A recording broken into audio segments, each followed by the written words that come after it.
Mr. Speaker, we think that books can make the sort of difference to prisoners' lives that is our ultimate end objective when we talk about things like the rehabilitative process that we want for them when we put them inside prisons in the first place. And to this end, we think that it's important to reduce the sentences that we give them when we do decide that they have read certain state-approved books. The first thing we need to understand is that when we mean by read books, we obviously do mean that there is a verifiable way of ensuring that they have read the book. So we think conventional methods like something like testing that we do anyway give to school children is the sort of thing. Or maybe we can ask them to write an essay on the book that reflects on what they have read. Right? So we do think that we can ensure that these people do at least comprehend the book and do not just skim through the book.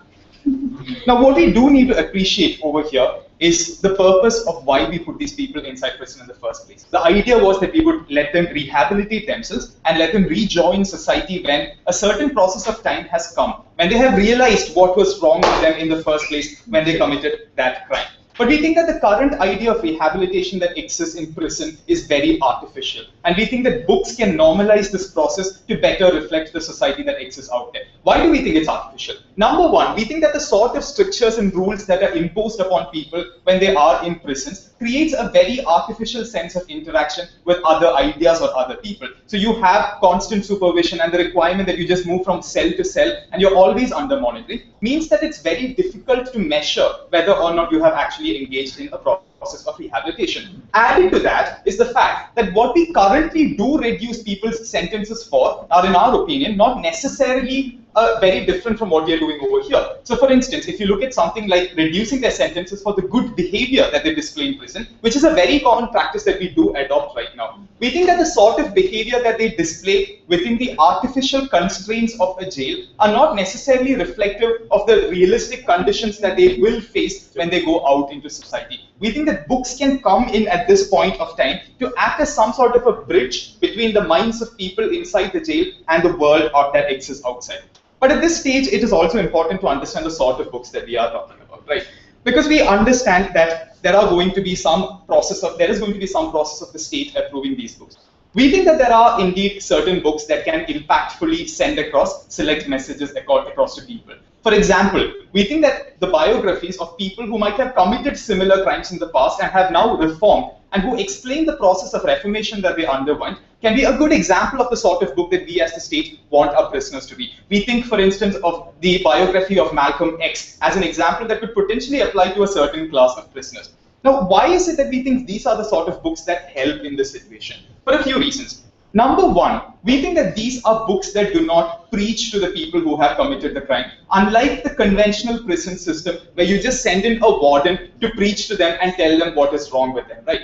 We think that the institution of a warden is particularly problematic because he's also the person who is responsible for ensuring your discipline. He's also the one who controls almost every aspect of your life and imposes punishments and other things on you if you do not abide by it. So we don't really think a relationship of trust can really subsist between the warden and you when this is the nature of the relationship between you. A book, on the other hand, offers a much more personal experience for the reader. We therefore think that it's easier for some amount of an empathy to be built between the author of the book and the person who has committed that crime. We think that this is an amount of a connection that causes the person to reflect better upon the sort of content and sort of message that has been put forward in that particular book. We also think that books also have other benefits, right? We think, for instance, that it can allow a person to connect with the message at his own pace, as opposed to the situation when you're merely using something like a counselor who adopts an impersonal approach towards you.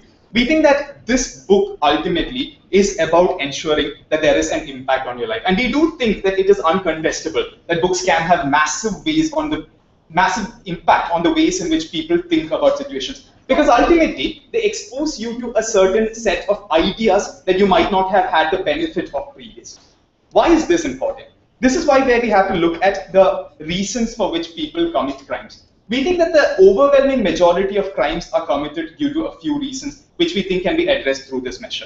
Number one, we think it's because people sometimes, it does not register upon the people committing crimes what the consequences of their actions are. So when you have a defrauder who goes around and cheats people of money because of his greed, it's often because he simply does not realize the sort of hardships that he's causing in the lives of other people. When you give them books that communicate this vivid picture of the sort of impact that he has had on society and the sort of difference that he has made in people's lives, we think it helps correct this wrong perception. Second, we also think that the other reason people commit crime is often because they are caught in a state of poverty, where they do not have the ability to access education and often have social conditions acting upon them which actively stop them from trying to access education. And in a bit, I'm going to talk to you about how books are going to ensure that the sort of access to education becomes more realistic under our model. But before that, if you have a question, I'll take you now. Sir, does your policy extend to heinous criminals like murderers and rapists, for instance? We think that as long as you plan on letting them out back into society at some point of time, this policy should indeed apply to everyone, because the ultimate objective in each of those cases is the idea of rehabilitating them before putting them back into prison. Now, let me deal specifically with some of these reasons, right? When we speak about the reason of why people it does not register upon people, the consequences of what they have done, we think that the sort of empathy that this book can create in their minds helps to convince them that their actions were indeed bad. We think that this process of reformation and consequently rehabilitation that this brings about is indeed valuable to the objective of prison. But secondly, we think that there is a well-established link between the lack of education and recurring crime rates, right? We think that books can indeed communicate valuable information that can contribute towards your education. For instance, if you're a poor person and you are suddenly made aware of certain things such as the political rights that you enjoy or your ability to express your dissent through something like the vote as opposed to a violent expression, we think these are sort of ideas that can radically change the way in which you approach problems and can stop you from committing crimes in the future. We also think that there is an important idea of this creating some sort of an aspirational value, because many people who commit crimes simply aren't used to the alternative idea and image of a world where crime is not committed by people in similar circumstances. We think books can provide this image, because when you see happy people in books who do not necessarily have to commit crimes in order to live fulfilling lives, even though they were in the same situation as them, we think it creates an aspirational value that these people will be motivated to work towards when they are out of prison. We think that in order to incentivize them to read these books and in order to recognize, therefore, the reduced time it takes for this rehabilitation, we should indeed cut down on the time when we keep them in prison, because we do think that the end of rehabilitation is furthered by this move. And for this reason, we are very proud of this. Thank the Prime Minister and invite the Leader of Opposition.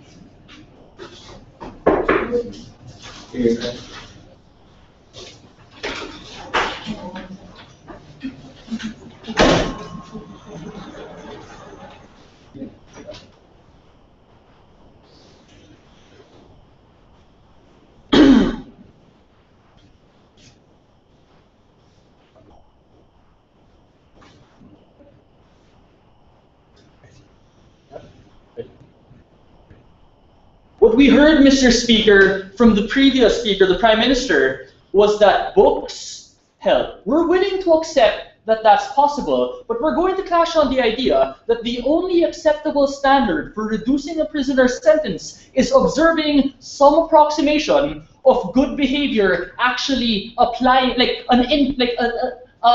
an increase in the good behavior of that inmate actually coming to fruition somehow, rather than just thinking that it's very likely because of the book that they read. We reject the idea, as much as we're willing to accept that it's likely, that it is a guaranteed thing, and we think the thing that ought to be done by the House in this case is to tread on the side of caution. Towards that end, I'm going to have an argument about the nature of sentencing, and I'm going to introduce a framework about how we balance the punishment to fit your threat against society and how that works in terms of how we measure that. But before that, I have a few rebuttals, right?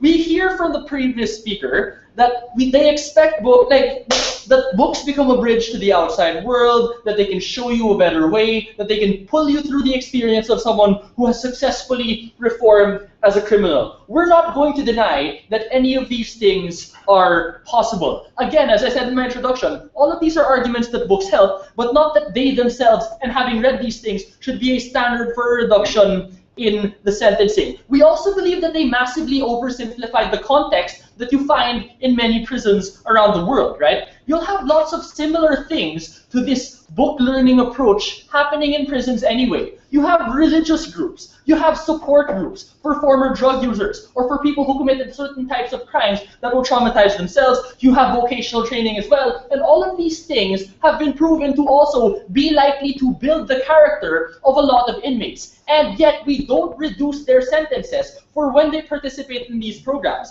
because our stance tells us very clearly that we go back to waiting until we see the effects, and we go back to the standard, which is a norm around the world, of good behavior increasing in these people sit down. Why is this important? Because you don't have any guarantee that this will work. If you look at research, for example, into psychological research about how things affect people, you will never get 100% consistency that things have an effect. Even accepted cause and effect relationships, Mr. Speaker, can go up to like 90 or 95%, and that would already be massively impressive. But we don't want to take the risk that with that 5% that they're so willing to do. Before I start constructing, yes. Since you state that for some reason the idea of exhibiting good behavior while inside the artificial constraints of a prison satisfies your condition, can you tell us how that ensures, gives us a guarantee that this behavior will be replicated outside? We are more than willing to concede that it is always a risk, and we're not going to deny that. However, we have to be looking at this debate in terms of the extents, and we are going to argue on opposition side that measuring the good behavior in these long-term, high-pressure conditions is a far better approximation, at least, than theirs. So to the extent that we're still taking a risk, it's a much smaller risk than they are. I'm going to substantiate that in my argument. The nature of sentencing. The framework we want to work with in this debate is balancing your punishment to fit your current threat against society. So the debate is about how to assess how much of a threat you still are, and that's why we reduce sentences at all. The standard that we think fits best for lowering sentences is an approximation of the reforms that you want to see in situations which could push you over the edge. And in status quo, that is how we observe good behavior. It's a measurable, observable thing over long periods of time that you can always test to see if it repeats in high-stress situations. If, for example, you are provoked in the prison yard by someone who's trying to be more of an alpha male than you, if someone's trying to recruit you into a gang and they're threatening you and you're saying no because you know what the right thing to do is, and you just walk away rather than continue the provocation and escalate things into a fight, then that is a genuine heat-of-the-moment decision that is very difficult to manufacture. And even if, Mr. Speaker, in the worst-case scenarios where something like that is manufactured, you know that that person has control over themselves in the heat of the moment, and even back in regular society, when acting in their best interests, will not bring other people to harm when push comes to shove. The way you act in a prison is a better reflection of how you will act in tense real-world situations, as opposed to your everyday situation when you're going through your groceries and nothing would really be provoking you to commit a crime in the first place. Because in the real world sit down, there are triggers, and these are the things we're testing you for. You may even be convinced, Mr. Speaker, after reading these books, that you are a better person and you may have some better view of the world, but if you still give in to your emotions when you are triggered, then you are still a clear danger to society. And if that still shows up in prison after you read those books, then it is very irresponsible for the state to let you back into society. Let's go more substantively into why we think these books are a horrible approximation of how much you have improved. First of all, we think traditional mechanisms of socialization have already failed on you. Right? This is the type of socialization we try in schools, through public TV, through so many public policies, and even outside of public policies, just as a norm. The way we all behave around children and encourage them not to do violent things. So the situation we're dealing with is people who have grown up repeatedly experiencing this message on all fronts sit down through all of these institutions in society, and they still commit a crime. So traditional mechanisms probably do not work for these people, and the state cannot responsibly release them back into society. Lastly, we also think literature's value is subjective and it is ambiguous. There is no guarantee that the message will go through to these people, even if they carefully read these books to the extent that they can finish the test, which, by the way, most students do, through just skimming through like most of the pages so you can name the characters and things like that, right? The relay of a message is not a unilateral thing, Mr. Speaker. The receiver of that message must be willing to receive. An open disposition, as cheesy as this sounds, makes a huge difference to how you receive a message. It's the difference between giving it a chance to actually change fundamental things about who you are versus just criticizing everything as propaganda in your head and fighting it off if you frame the exact same thing in that way. Take, for example, your disposition towards what I'm saying as an adjudicator, giving everything I'm saying a chance, versus theirs, where their disposition is to try to disprove everything that I'm saying, despite the fact that you are both hearing the exact same things. We oppose.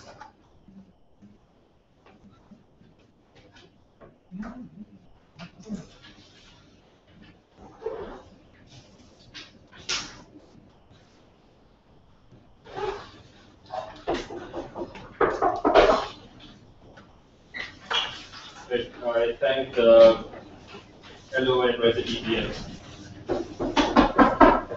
Mr. Speaker, let's first engage with the idea of a standard having to be a guarantee that the person has actually transformed in his life.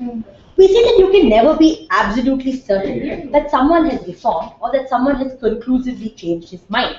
We say that this is simply for the obvious reason that you can't look into his head and read about his motivations. You cannot possibly capture all the range of social circumstances that he is going to face once he goes out into the real world.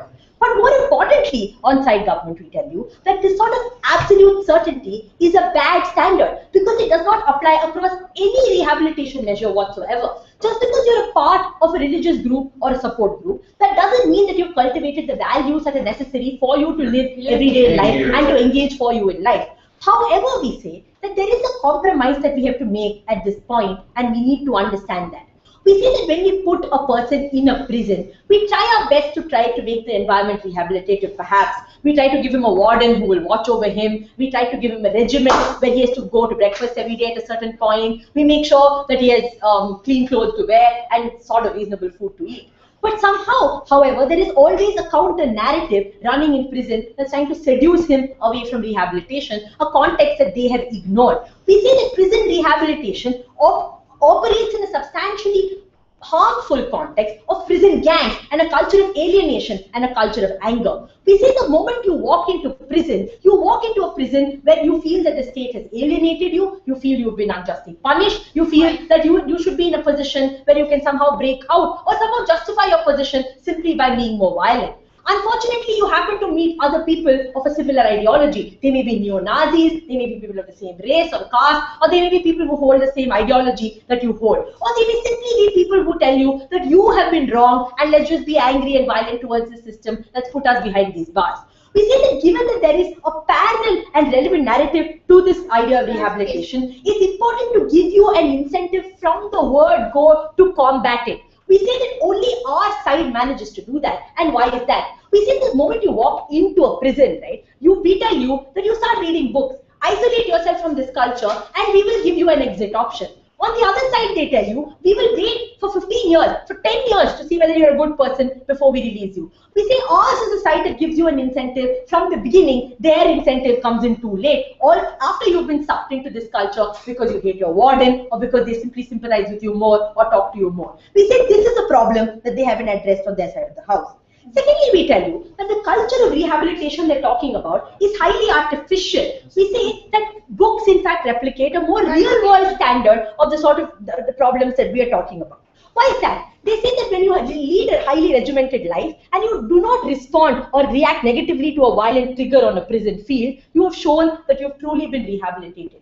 We say this isn't true. A, because the prison environment is highly controlled with 400 wardens watching you all the time. If you haven't responded to a trigger in that circumstance, that does not again necessarily mean that you have reformed. The standard that they are using on the side is pretty much a standard we are using on our side. The standard that comes from hope that you have exhibited a reasonable degree of good conduct and you can be released. We say that books satisfy that standard as well because they've conceded books are good. The second thing why this is so artificial and so unreal is that the triggers may be different reasons for me not to respond to the trigger within a prison environment than outside.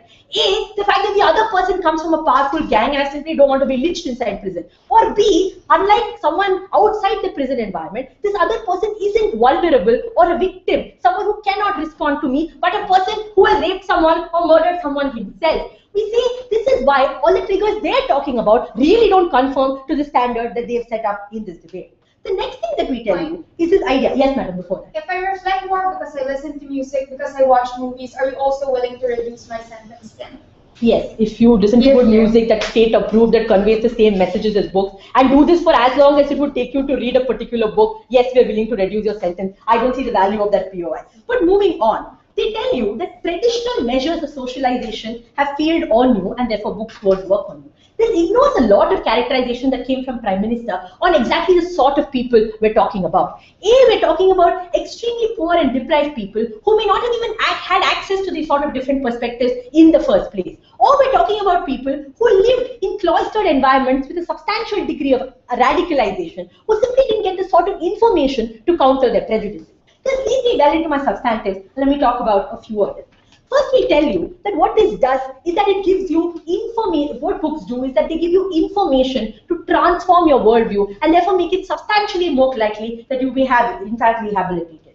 Why is that? Let's imagine I am a neo-Nazi and I have certain presumptions about other people which are not necessarily true. If I grew up in a household that believed in these ideas, talked to friends who believed in these ideas, and came to prison and spent time with people who also believe in these ideas, it's very likely that I never got an opportunity through traditional socialization to break out of this sort of idea. But once I read a book that actually challenges the assumptions I had about other people, and a good example of such a book is American History X, I may actually change my assumption about other people. If I am someone who believes all Muslims are crazy and I committed a hate crime, I come inside and read a reasonable book by a reasonable Muslim man that I find entertaining, is that much more likely that I change the bad presumption that I have. Second, if I hold a radical ideology, which I simply didn't get the opportunity to engage with in everyday life, now I have an articulate book that presents a reasonable argument for the other side. But I, as a person, am in fact not very smart. I'm out of order. I'm actually like poor and slightly, like uninformed and inarticulate. It's that much more likely that I'm convinced by the power of this view that's put in front of you. The next thing that we tell you is this, right? We tell you that there is value because there's a powerful narrative of empathy. For the first time, you are thinking like a victim, something you didn't have the potential to do through the traditional narrative of socialization. Let's take the example of a white-collar criminal, say someone like the Wolf of Wall Street. Right? We say, you may have thought you're just clever and you're not doing anything wrong. You're just like fixing a system. But what's happening here is this. For the first time, you realize the true insidious effects of the kind of crime you're committing and the true harm you're causing to society. We say this in itself has the possibility of being a transformational experience. Finally, we tell you that it could create empowerment through awareness. We tell you that if it's possible, you may have thought that committing this crime is really your only way out. You may have been exploited by, say, like slum lords in a certain racial environment, and you may not have thought you had any other option but violence. Simply informing you of your legal rights, of natural resources that you have that do not make you resort to violence, also substantially help you. But let's say you don't do any of this, you don't actually change your view. But if you're critically engaged with a view and you've overcome that view and you demonstrate that through your essay and you still legitimately disagree, that's okay because that's still more rehabilitation than you would have had under their paradigm. For all of these reasons, we're very, very proud to propose.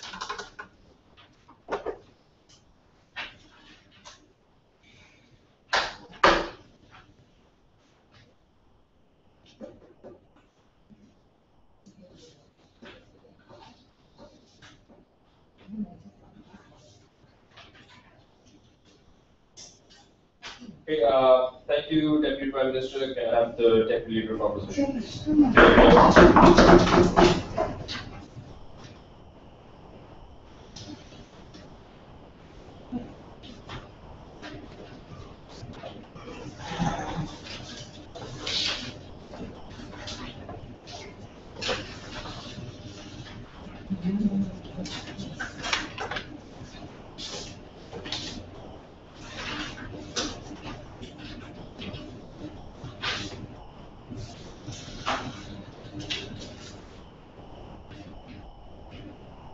Mr. Speaker, don't let affirmative fool you. We are not telling you that we are guaranteeing reform. This debate is an assessment of what is the best measure, what is the best measurement that reform is likely to occur, right? Is it by only accepting good behavior as a standard to measure the likelihood that reform is occurring? Or is it to admit all of the frivolous factors which we heard coming from affirmative, which are not only limited to reading books, but also listening to relaxing Zen music, but also like watching my favorite TV show, and possibly like sitting in the convening room and watching Psy dance Oppa Gangnam Style? We don't really understand, ladies and gentlemen, why they're willing to use all of these subjective factors as a basis to measure how likely it is you've changed. And we think that these are for all of the reasons that Nick has suggested already. I want to talk about two things. First, in terms of what is in the interest and rights of the victims, but secondly, I want to talk about the security of society. But before that, let's engage with the points that came from the Gov bench. If you pay attention to the argumentation that they're using, they're talking about very conditional language. They're talking about possibilities. They're talking about what books can do. We think, ladies and gentlemen, and we would like to ask the question, what is the harm of reducing sentences when these books have already made a difference in the lives of the prisoners? Because we think that it's unnecessary to consider book reading itself or music listening in itself as a way to reduce a sentence. We told you that we can wait until we see the effects. Let us illustrate the scenario. Scenario 1. Suppose that a criminal reads a biography of Malcolm X and that changes his life. Under both standards of affirmative and negative, whether or not we're letting you out on good behavior or whether or not you listen and read the book of Malcolm X, you will reduce the sentence. So the outcome is the same. But let's take a look at scenario 2. Suppose a criminal reads a biography of Malcolm X, but that doesn't change his life. Because changing his life is a mere possibility. It's not even a probability that these guys were willing to bite the bullet off. That book doesn't change his life. Under the standard of good behavior, the sentence is not reduced because there is no likely chance of reform. But under their side, they're merely assuming that reform has already taken place just because you can write an essay about the significant life experiences of that individual. We think, ladies and gentlemen, all of the benefits they have peddled in this debate are arguments about how books can facilitate the rehabilitation process and how if you read a book, it might increase your chances of having good behavior and manifesting good behavior, but we don't really understand why it in itself should be a basis for reducing your sentence. And this is where they come up with a rebuttal of saying that there's a culture of anger in these prisons. There are prison gangs, and how if you have a book, you're isolated from that culture and you opt out. It's very unclear why that's likely to be true because they never explain how their mechanism really works. And based on this rebuttal, it sounds absurd, but this is probably what they're saying. If you say, "Dear warden, I'm willing to read a book," you'll never go to the yard, you'll never interact with other prisons who could be potentially dangerous. We think that that's not necessarily how prisons work, and just because you say, "I want to read a book," it doesn't necessarily mean that you will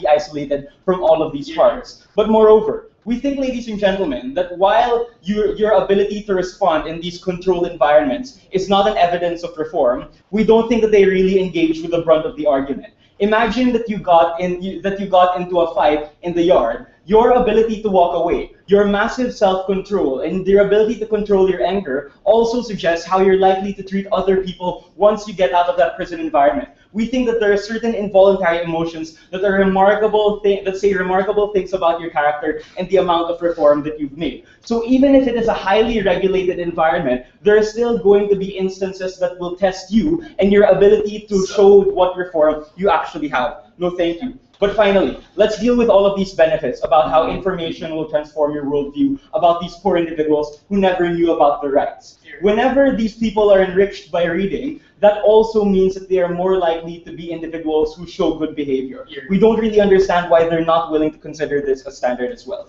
Before I go on, anyone? Since we told you that your good behavior within prisons happens under artificial, unrealistic conditions, tell us exactly what you mean when you say that we can wait till we see reformation. No, come on, it's not artificial. If you are punched in the gut and you willingly control your anger, you willingly control your force, and you decide to walk away, that is good behavior. Because when you're in the outside world, and when somebody punches your gut, or when somebody bumps you in the train, and all of these psychopathic suicidal thoughts do not enter your mind, that is one of the best approximations of how you're likely to react when you're in a high-stress situation outside. So even if it is highly regulated, it's not always going to be highly regulated at every single juncture, and we think that it's here that we can see your good behavior. First argument, what are the interests in rights of victims? We think that these guys have paid too much attention on how soon these individuals get out. Justice system is also partly in place to compensate victims of crimes, and this compensation comes in the form of the years of prison that a particular criminal receives. And we think that it's very important that victims and their families, that the criminal receives the commensurate punishment.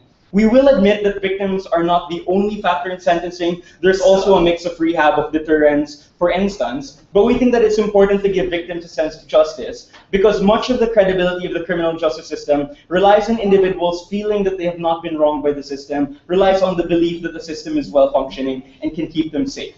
Why is the policy likely to make victims feel that they have been wronged? The policy creates an unbelievably low threshold for reducing prison sentences, because all you have to do in their world is once you've been convicted, for instance, of rape or murder for 10 years or for 15 years, all you have to say is, hey, give me some Zen music, it helps me relax. Hey, give me the book of Malcolm X, I'll listen to it. Hey, let me watch Psy. And by their logic, you could just possibly like simulate what would be happening in a hotel room, for instance, and you would be let scot-free just because your 15 years was reduced because all of these relaxing and contemplative things. We think that when you reduce a sentence, it increases the likelihood that victims feel wrong, and it's important that victims feel closure because it's one of the main reasons why the criminal justice system exists, and it's also recognition on the part of the state that they should be prioritizing the interests of the innocent. But finally, you have to imagine the security consequence of this policy. Again, let's go back to the rapist who had 15 years, but decided to read like 10 books in order to reduce that.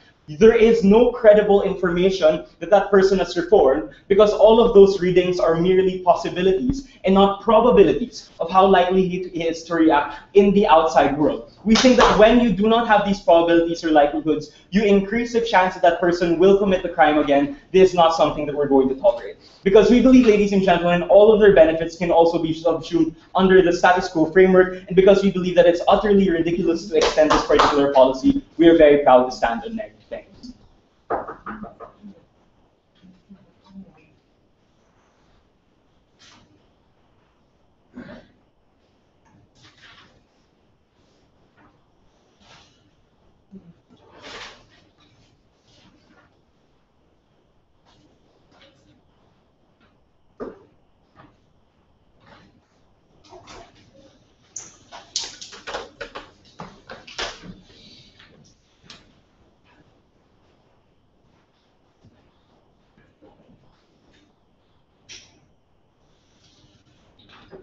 Alright, I thank the leader of opposition and invite the government.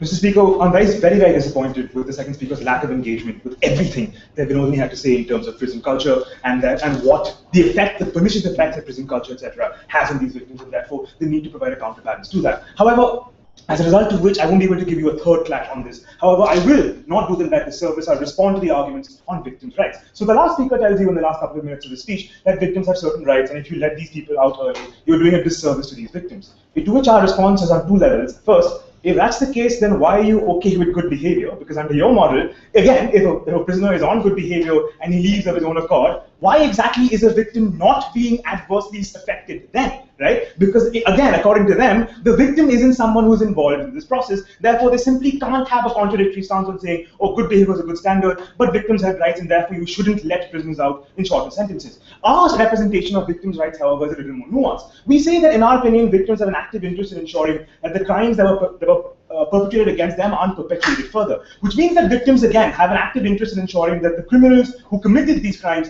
understand the nature of these crimes and understand, therefore, the consequences thereof, and therefore you have long-term prevention. We believe that is significantly better achieved under our model, and I'll come to that over the close of my two main clashes. The first clash is the idea of rehabilitation as presented by both sides. The second clash is the value of books.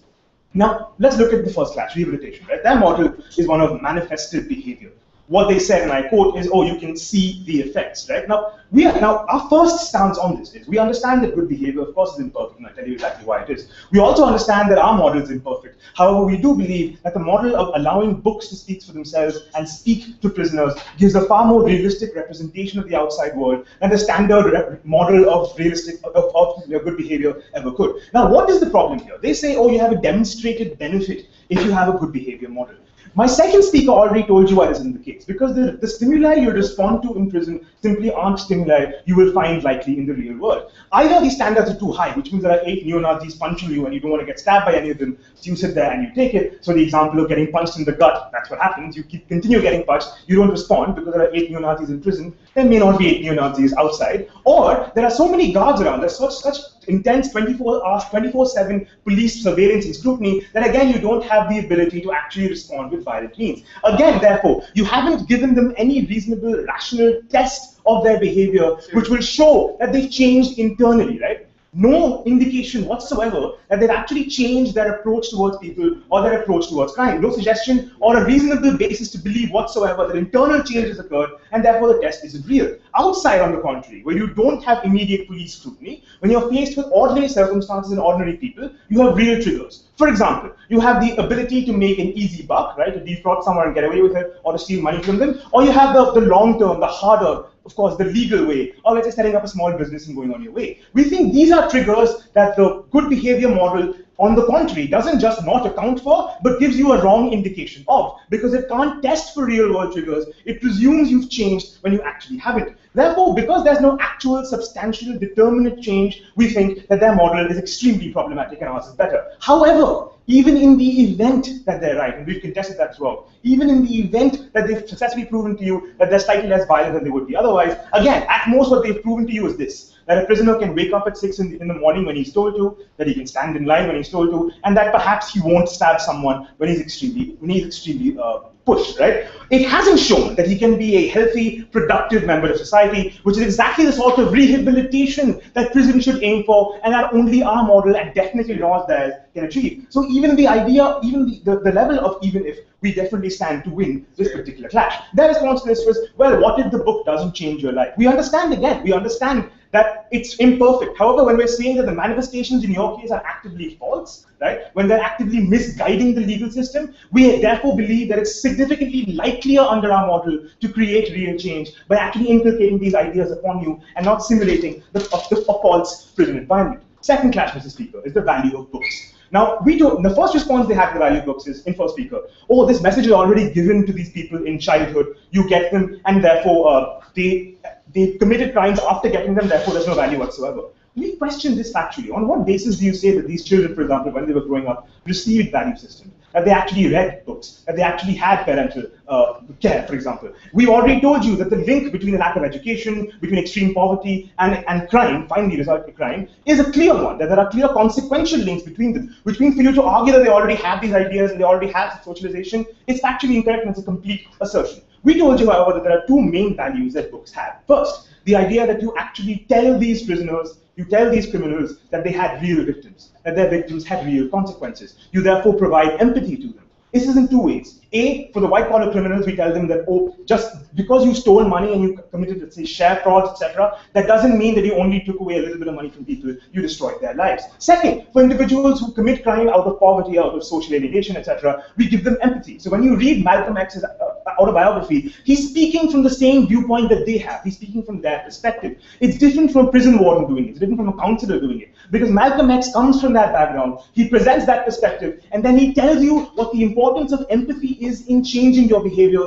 and becoming a productive member of society. These are things that books can uniquely achieve and nothing else can. In addition, these are things that are likeliest to happen if you read these books and nothing else. The second thing we told you is it's a representation of the real world. It's not a simulation, it's not a simulated prison environment. So a response we got from first speaker and second speaker is, well, we already have these things in the prison environment. We already have counseling, we already have these classes. Why aren't they working? We already told you, our second speaker told you, that the reason counseling, for example, or a warden instructing you doesn't work is because it's again within a controlled prison environment. There's no individual critical engagement with the text. There's no, for example, there's no reason, no impetus, and no opportunity for you to analyze a text, to understand it, to empathize with it, right? Second response was extremely facetious. They said, oh, we can play Zen music, and you can watch a movie, etc. Yes, if they have the same determinate testable effects as a book, if you're doing it for as long, and if they change your mind to a similar degree as a book can, again, we're not saying it definitely will, then absolutely go ahead and use it. We're saying it's equivalent. We're saying it's as effective as anything else, but you can't tell me that it's too broad a burden because they have the same message. We tell you finally, and this is again in response to something they said,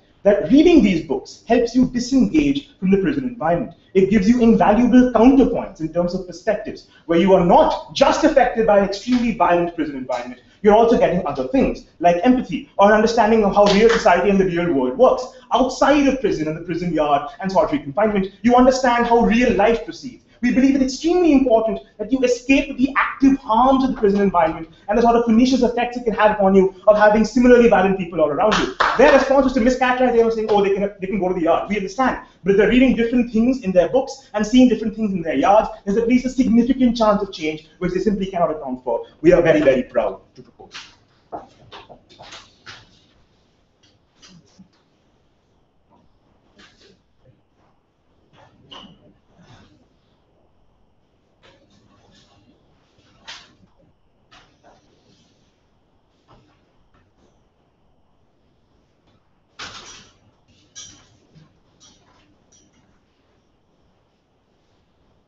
Okay, thank you, Dr. Swift, and I'd like to invite the opposition.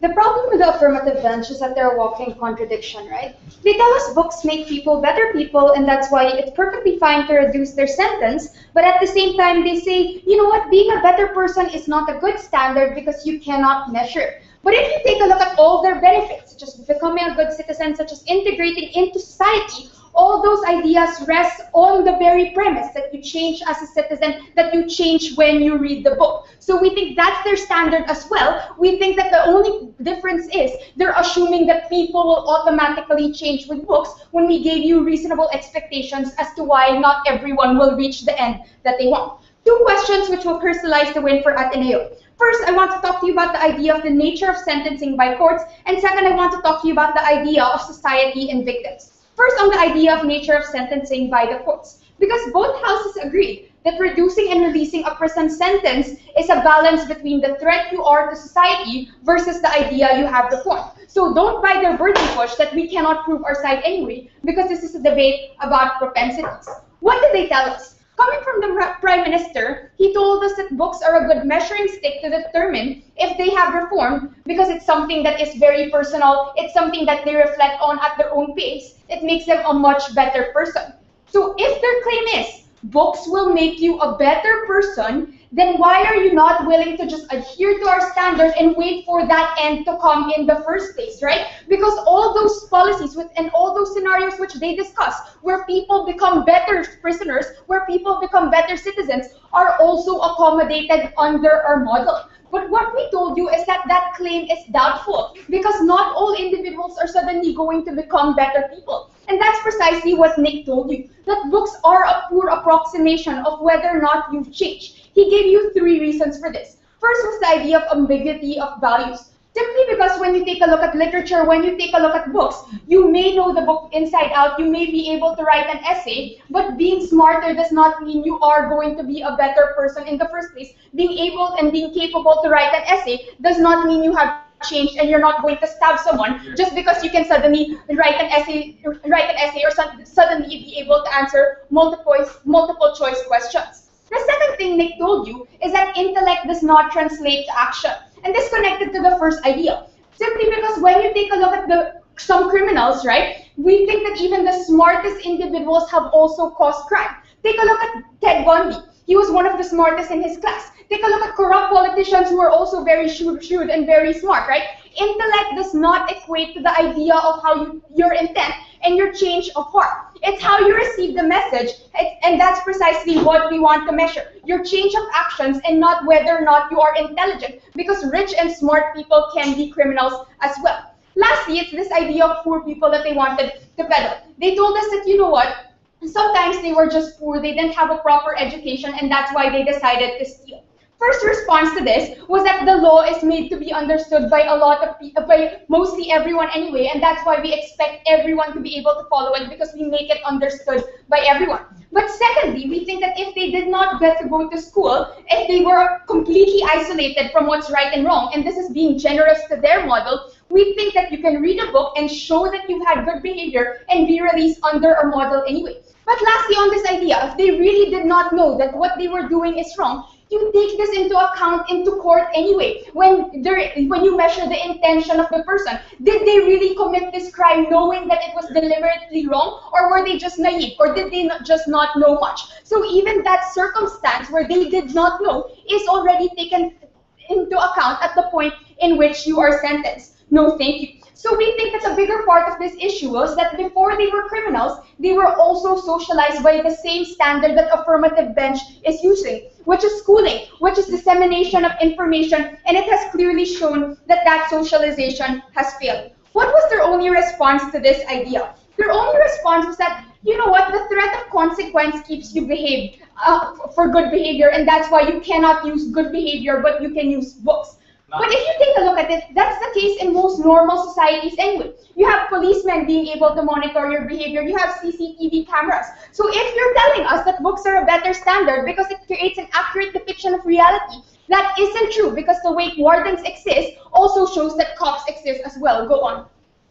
With regard to education, we are not saying the person did it because they didn't know it was wrong. They're saying in spite of it being illegal, there were certain personal forces and thoughts acting on them which made them decide whether to go ahead with the act or not. And it's these thoughts that we are correcting by educating them about alternative perspectives. Yes, and we can also educate them on their model. What we are saying is that books, music, and movies are mediums in which we can translate those kinds of changes. So if you think that education is the answer, they can avail of that kind of education in order to be able to reform themselves as well. But the problem is you're only debating one side of the spectrum where everyone's going to absorb all this information and become saints. But the problem is, that's why the rate of recidivism is so high, is because not everyone accepts that information as well as what you want them to depict. So the question now becomes, why is the measurement for parole and good behavior a better standard? Because even if sometimes emotions can be manufactured, such as happiness, sadness, in front of a camera, there are many instances that cannot be faked or controlled. We gave you examples of how you manage anger, whether you walk away, whether you fight. In this instance, the mindset to fake doesn't always prevail because there is a fight or flight mode inherent to humans. So when you choose to walk away, that already shows that there is some form of self-control in you. So given that the prison is a very high-stress situation environment, it is inevitable that a part of you will truly show in the amount of time you are there. In the worst-case scenario, what they said is that you can manufacture it occasionally. But there will also be clear symptoms if you have reformed or not, especially because the way you react to day-to-day reactions with the people inside prison is a close approximation to outside circumstances. You can experience frustration with people in prison. You can experience anger, sadness, being aroused by other people, right? But these are the things that you do not necessarily experience in books.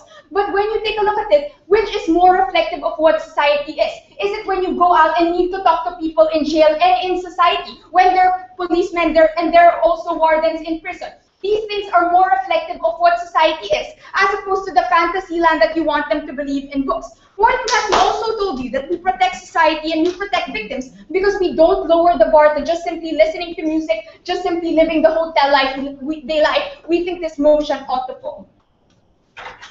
Thank you, the opposition whip, and I'd like to invite the opposition reply.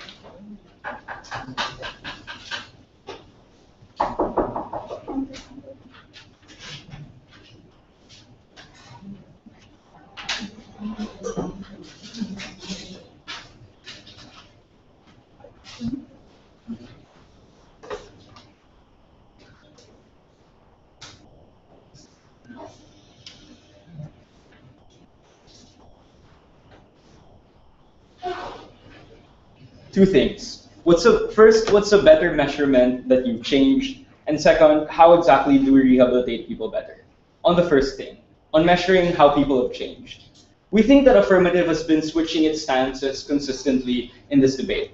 Because suddenly, GovWhip decides to engage in this very lengthy tirade of about how good behavior cannot test that you've changed. This, Mr. Speaker, is a bold-faced contradiction of what they were arguing and espousing for earlier in the debate. Because Prime Minister actually supported good behavior as a basis for reduced sentences, and even said that reading books is not so different from good behavior. I'm actually quoting him verbatim.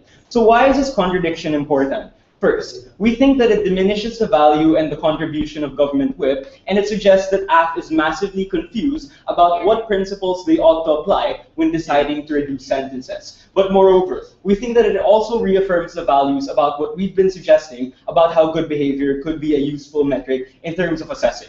But what they were able to say is that books are imperfect and books can be a representation of reality. The point that they didn't engage with, ladies and gentlemen, is how you translate all of the potential benefits of these books into actual experience, into actual proof that you've reformed. Because again, you can read as many books as you want, you can write as many essays, you can make as many tests, but it's unclear how that necessarily translates into how you react when you are intimidated or when you are provoked by other individuals. So while we would agree that this good behavior is not necessarily the best or perfect approximation, it will not guarantee that you've necessarily changed, we think that books and whatever they're defending under their side is an even poorer test of whether or not you've changed. Because all it is a matter of an essay, it's a matter of taking a test. So even if, ladies and gentlemen, you can empathize, it doesn't mean that you will, and it doesn't mean that you will act in that way outside of jail. We think that we've already mentioned this again and again. But moreover, what we told you, ladies and gentlemen, is that their logic on DPM is that the threat of consequence keeps you behave, but we think that that's the case, again, of normal societies anyway. Cops are similar to wardens, there are CCTV cameras to watch your actions, and sometimes there are no cops, and that's why there could be violence and brutality in these jails. We think that much of these situations are already applicable manifestations of what's actually happening in society.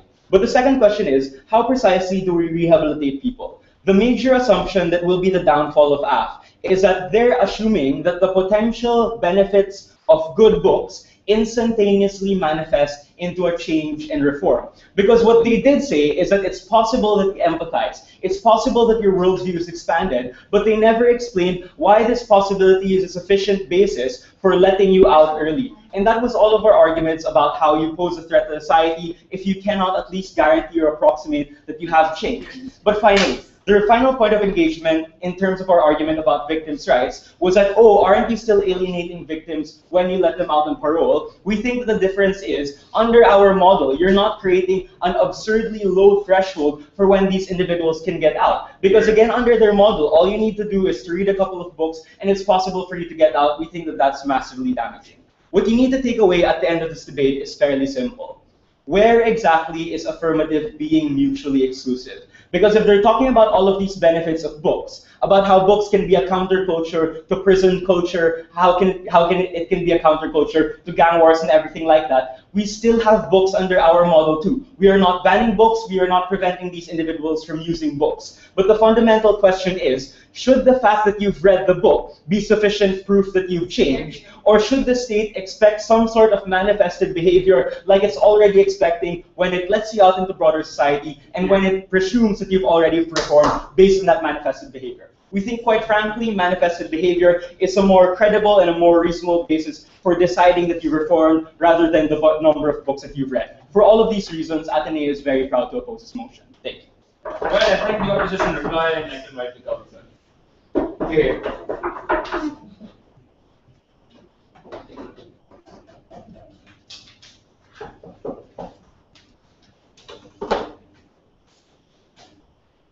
because the recent side opposition loses this debate. This is because they've been incredibly simplistic to sort of nuanced stance coming out from our side of the house.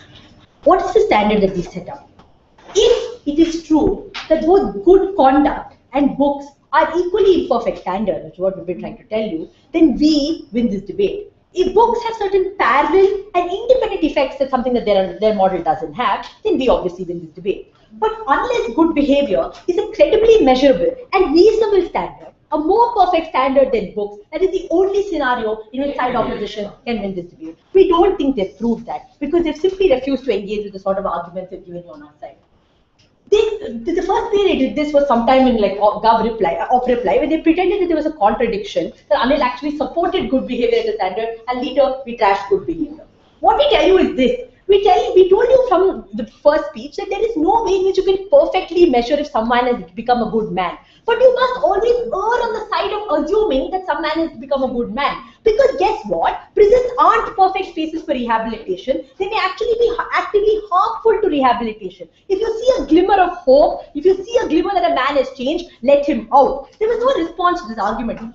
Secondly, we told you that the reason that books have to be incorporated into the standard is because it's only our side that is internalizing this as a norm. If you tell a man, we'll observe you for 10 years, we'll see whether you don't punch someone in the yard, then we'll let you out. There is no reason for him to read books. If we tell you, the moment you come into prison, start reading books, we'll cut down your sentence by 5 months for every book you read, then he reads books. This was blatantly obvious in my speech, something that they refused to engage with until the last minute of their reply, and even then they didn't do so effectively. The other thing that we tell you is that is a lot of analysis on why good behavior is not a good standard. We told you that the prison environment is highly artificial. You wake up in the morning with someone banging on your rails, then you walk out, hold out a tray, take food, walk around in the yard beating stones up, then you come back home. We told you the real world isn't like this. The sort of triggers that operate on you, the sort of vulnerable people you will meet outside in the real world do not exist here. In fact, proof of good behavior here is not perfect proof. But you still think it's enough to let someone out. Why not books? They never give you a response. They never told you why one is different from the other. In fact, what they told you is that CCTV cameras exist in the real world. Let's look at this. When you actually end up committing crime in the real world, it's not because a policeman is standing over your head. It's because no one is watching you. That's the sort of absence of supervision environment that we talked about in the real world. Their move has done very little to change the behavior of a person in that particular circumstance. On the other hand, in our case, we have changed that person's incentive structure.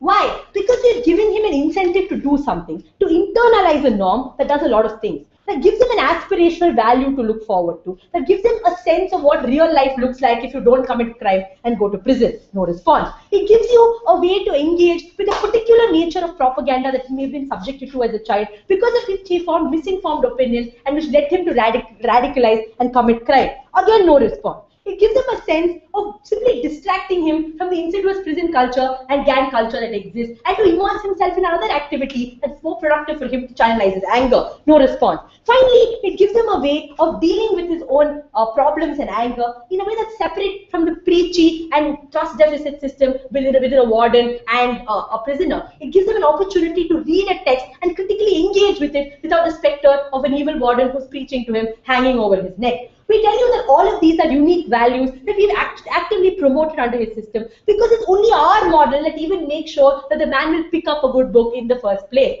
When you walk into a prison, the first thing that the person next to you in the cell does is put his arm around you and tell you why you should hate the warden and why it's good for you to probably rise in rebellion against him. This is not what you're going to be doing. They're going to keep this man in prison for longer. They're going to actively harm rehabilitation. For all of these reasons, we think it's our side that wins this debate. Thank you very much. What was the name of the Prime Minister this side? Anil. And Anirudh Prasad. Anil.